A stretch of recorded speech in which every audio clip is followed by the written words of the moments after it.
two. Hi everybody. My name's Samara, aka Mimi from Mimi's Wonderful Nursery. How are y'all doing today? I know my catchphrase is "How do you do?" but how are y'all doing today? Because my day,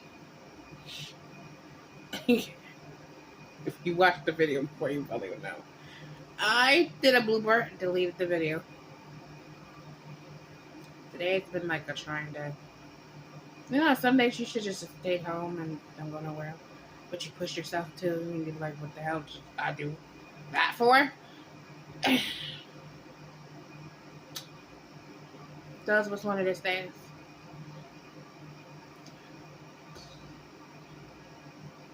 So, happy hump day. It's Wednesday. So today, I'm doing this series. I don't know how many series this is going to be. So this is episode 1 of old movies that you might like. I split it into 2 parts because maybe I have some TV shows. This movie is called The Miracle of Morgan's Creek. The movie is filmed. Sometimes the movies are filmed a year before. So it's probably like 43. And it just came out in 44. So, let me tell you what Wikipedia says about this movie.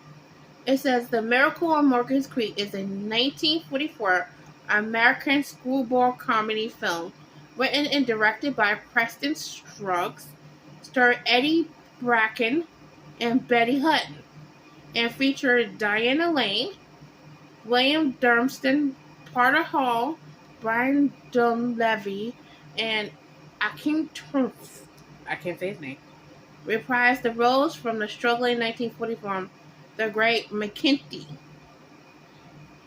This is set against the backdrop of World War II era of America. Its plot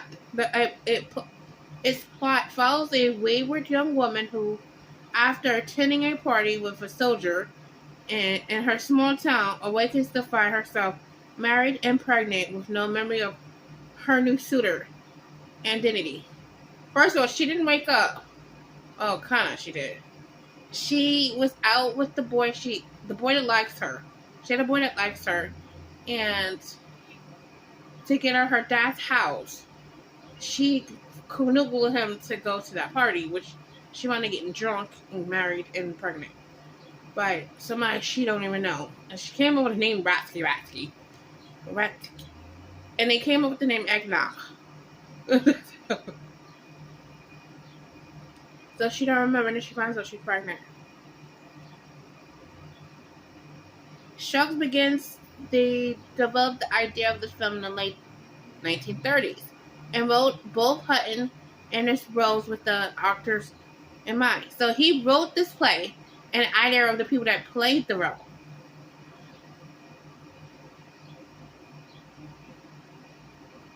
The photographs took place between 1942 and early 43. Early in production, the film was met with consistent obstructions from Hayes' office for the candid description of an unwed mother. Remember, this is the 30s and 40s. An unwed mother was a taboo. But in the movie, it turns out good. She doesn't stay an unwed mother. She just becomes an unwed mother because technically she's not an unwed mother. She just don't remember who the guy she married to. So technically, she's not unwed. Technically, she is. Technically, she's not. She doesn't know who the man she married. So technically, she's not an unwed mother. She just gotta find out. She just couldn't remember the man's name, who she married. So technically, she's not an unwed mother. But she actually is because she can't remember his name.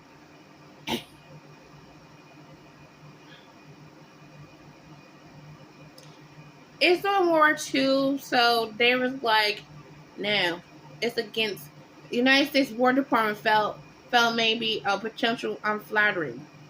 What? She was technically not an unwed mother.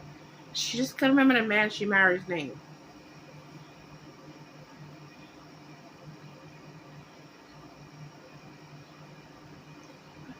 structs the ship. The miracle. I really don't want to tell you the miracle. Okay, should you know the miracle? The miracle is she gives birth to 6 tuplets. And it's revealed at the end of the movie. So it's 6 babies she gives birth to. Now, you gotta find out if it's all boys or all girls. Or if it's mixed. That she gotta find out. I already know. It was released in January of 1944. So it was shot in 42 and 43.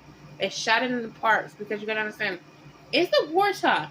There's doing a lot of propaganda stuff.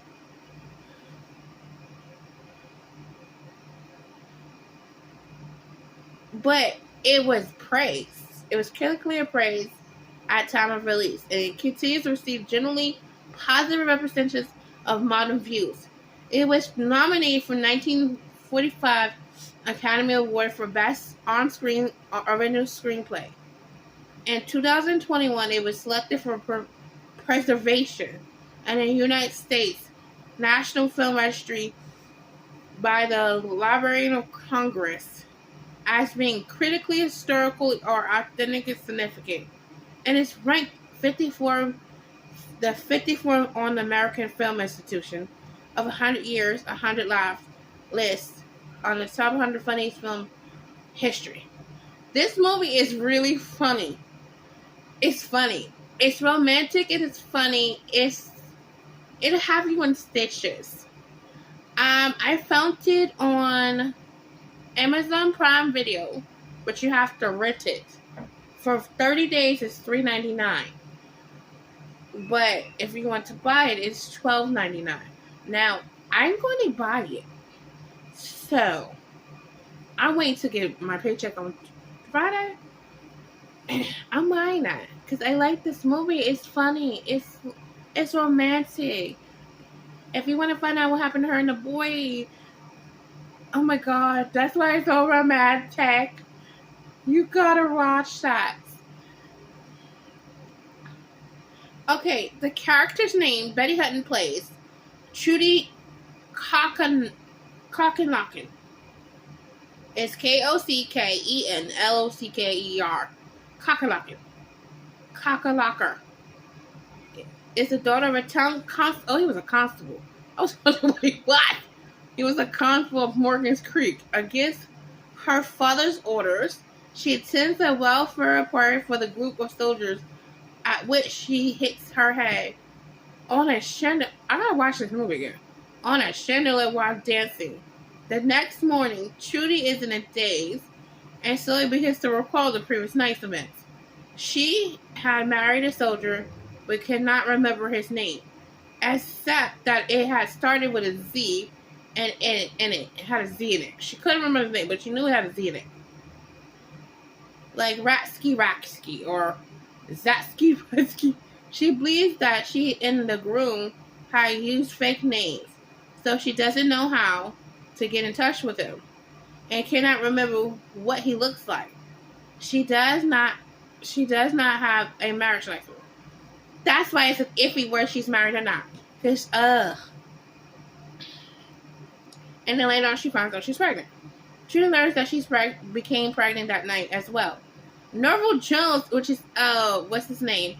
The guy who directed the film written for. His name is Norval Jones. He's a local F4 boy. That's I forget what the thing is. It's one of those, they gave ranks of civilians. Like, if they were desperate need of men, they were ranked, like, they would go if they needed them. Of course, blacks couldn't go because the was going to turn against them. Boy who has been in love with Trudy for years. He loved her. Steps in to help out. Trudy, overprotective father, becomes involved in a complicated matter. You gotta watch. He does. Oh my god, watch that. He's the one that makes it like more like it's funny, but he makes it more funnier. So no one truly devises a plan. They will get married secretly under false names, which will provide her with a marriage certificate, while the fake name, Ratsky, and help her avoid a scandal. So to keep her, excuse me, hold on.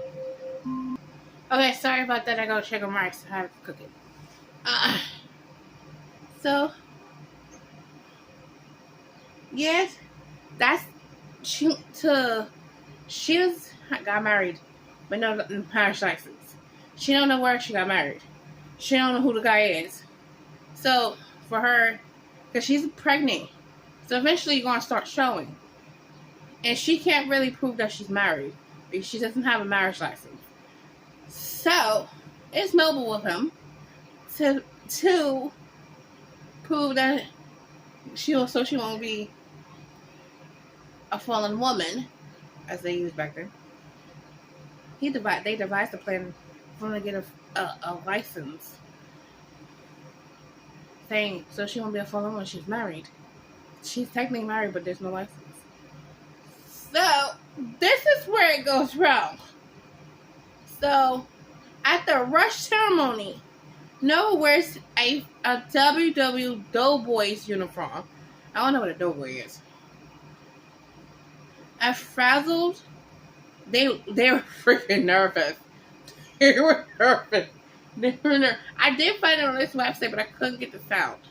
So I was like, mad. I'm like, I hear there was no subtitles. So like, how am I watching when there's no sound? So when they went through the ceremony, when he went to go sign it, he signed his real name instead of Ratsky. It's not Ratsky. So the minister calls the police. Noah was brought to the Cockalocker's house, where the military state federal officers fight over with constant Cockallocker over judicial, because he's wearing a uniform. So they wonder if it was federal, state, or military. And they was accused of abducting Trudy, which was not true. So to protect all of them, Trudy, he arrests Noble, but he rips up the marriage license, which they fought hard to get. And this is the reason why he's in that pregnant, to get the freaking marriage license. Her father rips it up. But the thing is, she's pregnant. But she tells him about her marriage and her pregnancy. How Noble was trying to pose as the groom, her groom. Her father agrees to let Noble escape so that he can find Trudy's real husband. So he wanted to find the real guy who married Trudy. So he needed money to go to the bank. He had money in the bank, so he went to go to the bank, and they said he robbed the bank. But he didn't rob the bank. He just took his money. So that's how he went on the lam. And it's around Christmas time, and Trudy's at the end of her pregnancy. And then she goes into labor. She comes back to the town. She leaves, her and her father and her sister leave. It's a father, her, and her sister. They leave town because Trudy starts the show. And everybody gonna find out why they did all that. So they went into hiding. And it all gets corrected. And when Noble discovers that Trudy has given birth 6 babies, he's overwhelmed, and the film ends with the epilogue on the title card. But Noble recovered and became increasingly happy, for as Shakespeare says, some are born with greatness, some achieve greatness, and some have greatness thrust upon them. The end. Now, if you want to watch the movie, go ahead, because it's a good movie. But like I said, I found it on this website. that has movies, but there's no the sound. The sound, there was no sound. So I found an Amazon Prime Video, but you have to either rent it or buy it. If you rent it, it's for $3.99 for 30 days. So you have to watch it in those 30 days, or you lose. If you don't, you lose your $3.99. That's $4, people. My next paycheck, I'm buying it. I love the movie. I have another movie. So this is end of episode 1 of old movies. I don't got a title. It's old movies. I don't got a title. Somebody help me with a title. This is like old romantic comedy. Something that I liked and you might like. So, bye everybody.